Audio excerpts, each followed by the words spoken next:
Hi guys.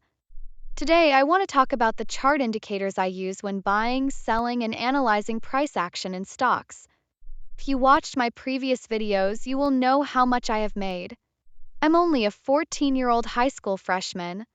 I started this a couple of years ago. I built up my small account from scratch. I have tried many indicators, but the one I rely on the most is the moving average, which is what I will explain in this video. In the next video, I'll talk about other sub-indicators that I am using for reference. In the future, I will give you real trading examples of how I'm using options to increase profits and decrease risk. Later, I will also give my stop-loss strategy, which saved me in the big pullback. If you are interested, please subscribe and hit the like button.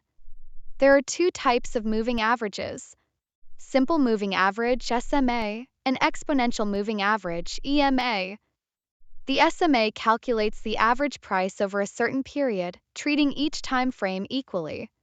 The EMA, on the other hand, gives more weight to recent price movements, making it more responsive to changes in the market.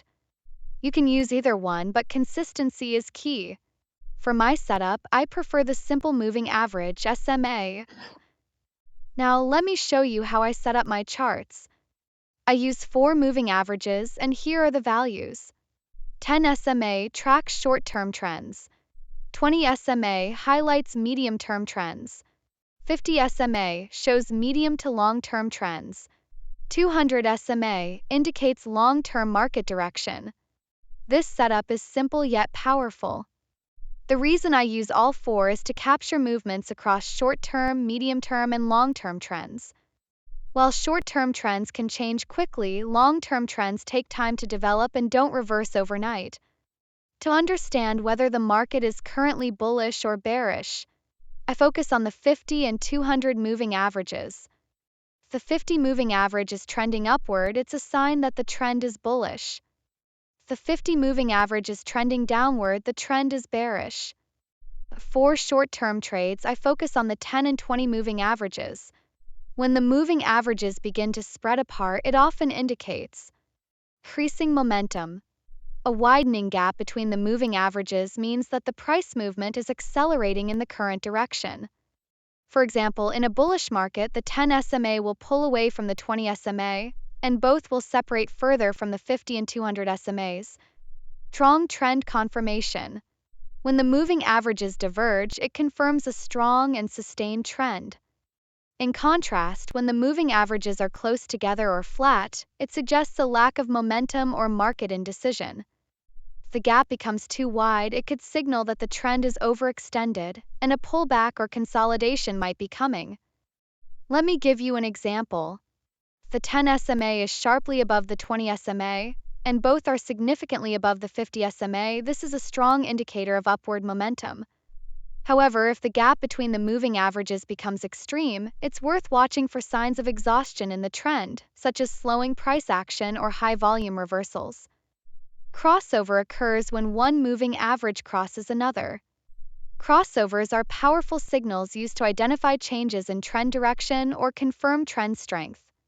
With the 10, 20, 50, and 200 moving averages, you can track different levels of trend behavior.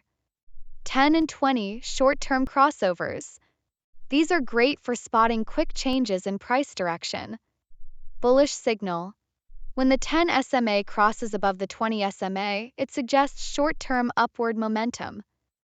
Bearish signal. When the 10 SMA crosses below the 20 SMA, it indicates short-term downward momentum. 50 and 200 long-term crossovers. These are used to identify major trend reversals.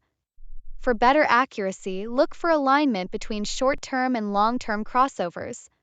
10 SMA crosses above the 20 SMA, while the 50 SMA is already above the 200 SMA. This combination signals that both short-term and long-term trends are bullish, offering strong buying confirmation. 10 SMA crosses below the 20 SMA, while the 50 SMA is below the 200 SMA.